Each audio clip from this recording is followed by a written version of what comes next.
Hello everybody, welcome into Watch Me Wednesday, episode number 124. So last week I did a tutorial on my raspberry roll pattern, and it was really kind of fun to do. It was another color block rainbow quilt of mine, and I really enjoyed doing it. I hope some of you have picked up the pattern. I know a couple people have, but I have the link for you in the other tutorial. I do want to announce the two winners of the two patterns. So if you're watching, the people who were chosen that left the comments on my YouTube video were Cindy Allen and Dorothy Ranson. So I will leave you a message on YouTube, and you just need to send me your snail mail address so that I can get you a copy of those two patterns.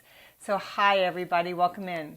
Today I'm going to do another rainbow kind of quilt. At least rainbow is in the name. It's my pattern, Rainbow's End. And I do have the link for the pattern up front or up top. If you're watching on YouTube, it's down bottom. And it's another fun pattern that you can do with 2.5-inch strips. And throughout the next week, I'll probably be posting pictures of some alternate versions of it so that you can see. If you'd like to join in on the tutorial, if you think your friends might like to see the tutorial, hit that share button and we're going to get to it. But I will tell you, this week I am also going to give away 3 of these patterns, and I will give you the details on that at the end of the tutorial, so stay tuned. I'm going to go ahead and I'm going to turn you guys down here so that you can see what I've got going, and I'm going to show you how to get through this quilt really quickly, actually. So here we go. All right, so we essentially, in this quilt, we actually have 2 main blocks, but there are also some half blocks as well. I'm going to turn it a little bit this way so that you also have some half blocks too. Now you're dealing with 2.5-inch strips, and you've got 2 different blocks going.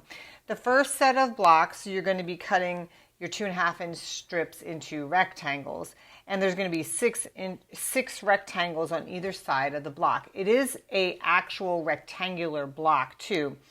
And basically what you're going to do is, what I did is you could do this in a Scrappy version too. It would be awesome in a Scrappy version. And I did mine kind of planned Scrappy because I'm kind of going with the colors of the rainbow. So it's red, orange, yellow, green, blue, violet, and then I reversed it for the other side. Red, orange, yellow, green, blue, violet. So that this block kind of is a planned Scrappy. But in the original quilt here, you can see it's really super scrappy. I did it with Australian Aboriginal fabrics. So anyway, what I like to do is I do like to chain piece, as you know, and I set my blocks up, and you're going to join your rectangles together. So I'm going to lift this up because I've got my little prepared blocks down here. You're going to join these rectangles together so that you get 2 separate sides. So you have 6 on the side, and each side is just a little different. But what I do is you're going to press one side one direction, and the other side, the seams are going to go in the opposite direction, because when you sew this together, you're going to nest those seams. So you're going to take the block, so you can see how they're pressed. In one, it's going up here, and on this block, it's going down. And you're going to want to nest those seams together. And I don't actually even pin here. I just, the seams are nested, and then I'm going to sew down the one side so that I get a full block. So my block is going to look like so. And you have to make, for this quilt, by the way, the quilt is 60 by 66 inches, so it makes a nice gift, or especially even a baby quilt. But you're going to make, I believe it's 10 of these blocks. So this is one block in the quilt. Then there is a second set of blocks, but this one is kind of fun, and I do a plan Scrappy, and the method that I teach you in the pattern is strip piecing. Now I already went ahead and did my strip piecing, and this is why the pattern is definitely a must, because I give you exactly the amount of strips that you'll need to create the entire quilt and how many strip sets, etc. So what you're going to do is you're going to create sets of two different strips. You're going to join them. And I did half strips. I didn't do the full width of the strip. So the width of a strip is typically around 42 inches. I cut them in half to 20 just because they're easier to handle. So then I made, the strip was the purple and the blue all together. Then I subcut them into my 2.5 inch squares to make 4 patches. So then basically what I did was I gathered up all my the 2.5 inch subcuts and paired them up with one another. So kind of like a plan Scrappy. And then I just chain piece. So I'm going to show you how I chain piece to get the 4 patch here. So I'm going to turn you around here to bring you to my sewing machine. And I'm actually going to turn my light down just a little bit so you can see, because you can see better when it's a little less bright under there. Anyway, so I'm using my 1/4 inch foot again, and I'm using 50 weight Orifil thread, which is my favorite. As you mostly know, I use that Dove Gray to piece, and I'm going to piece at 1/4 inch, and I'm going to chain piece this whole thing. So, and I do it with needle down in. So if you have that function, you can do it on my Viking. When your needle is down and in, your foot lifts up a little bit, so then you can go ahead and put that next one in. Now the important thing here that I want to show you is, do you see how I have this seam is facing up towards the needle? That essentially will push that seam down in, and it helps keep it nested with the other one. And I use that term nesting. So if you're not familiar with that term nesting, that means that your seams are pressed in opposing directions. So I have this seam pressed up and this seam is pressed down. And I've nested them so it lays flat and they kiss one another there, so that you get these perfect intersections when you go to press these open. And by putting it so the seam is facing towards that needle, you're essentially pushing that down into the other, the piece that's underneath. So you're just going to chain piece all these subcuts together to get 4 patches. And I just did like a bunch all at one time, and then cut them apart and brought them to the iron and pressed them open. So let me just do this last one. And as you can see that I'm not pinning, I'm just making sure that everything is aligned on one side, aligned at the top and the bottom, and the seams are nesting here. And if you do that, you should be perfectly fine. Okay? So now you get to the end, you're going to stop your chain piecing, and then you're going to clip them apart. So I always clip off my thread ends. As you know, I don't like my threads. I don't have my little thread, my little chain ripper in front of me, or else I would use that. So I'm using my scissors and I'm cutting those threads off. So now, once those are all done, you're going to take them all to your iron, and you're going to open them up and press the seam down to one side. So now you'll have your 4 patch, okay? And you'll have a lot of them. So then you have this nice little stack of 4 patches.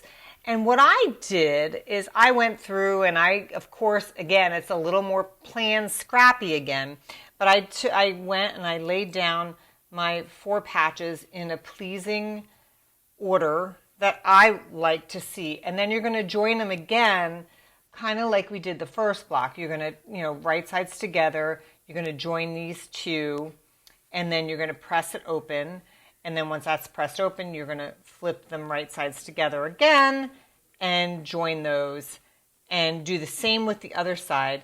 And you'll press the seams again in opposing directions and you will get this beautiful block. Okay, so now you have the two blocks that are in your quilt.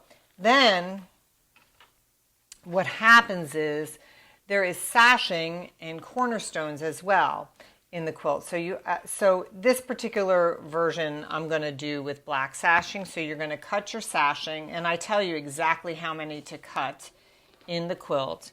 You cut your sashing, and it's going to go there, and there's also the top and the bottom sashing. And I actually think this looks so good with the black sashing, but I do have a quilt that I'll be posting probably tomorrow. My friend Lisa made it, a version of this. She did it in all solids and with a white sashing. Looked beautiful. And then you're going to put your cornerstones in. So there's lots of ways you could do this. This is a great, great scrap quilt. So this is how it kind of lays out. This is my mini design wall. But of course there's lots more blocks in the quilt. You also have half blocks along the edge which serve as your border. So I tell you how many half blocks you need as well as the sashing and the cornerstones, etc. Again, this measures up at 60 by 60 and a half. Anyway, so that's my rainbow's end. And I have to give a shout out to my friend Deb Luttrell. She was messaging me the other day because she and I had never heard of this, and I'm sure that some of you have heard of this, but a rainbow baby. So rainbow babies are babies that are born after the mom has had like a miscarriage or a stillbirth or something, sudden infant death. So they're rainbow babies. And there are people out there that do things for their rainbow babies, and one of them is to make rainbow quilts. So what I've been showing you these past few weeks are all these rainbow quilts, which would be perfect for that new rainbow baby. So that baby that is born after the tragic event would be great to have a little rainbow quilt. I am planning on the crazy block quilt that I did do with the rainbow.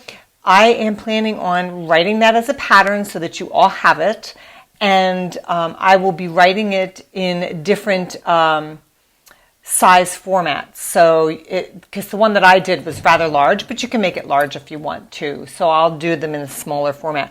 But any of these patterns that I've done, they're super simple, super quick to do for a rainbow baby quilt. Now, I'm sure you want to know how to enter to win this. So when I'm done here, I'm going to upload this video to my YouTube channel. I want you to go to that video. Now remember, give me about a half an hour or so to upload it to my YouTube channel. Go to this tutorial. If you haven't watched the whole thing, watch it. Put a comment in there about the tutorial. And subscribe to my YouTube channel and share the love. Ask your friends to subscribe as well, because I hope that they will get some enjoyment out of my tutorials that are on my YouTube channel. Explore while you're there. And next week, I will announce 3 winners of this pattern. So that's how you're going to enter to win. Just put a comment on my YouTube channel on this video. And I hope you've enjoyed this quick little tutorial, and I will see you all next week. Thank you so much for joining me, and have a fantastic rest of your week. Happy Hump Day and happy quilting to you all. Take care. Bye-bye.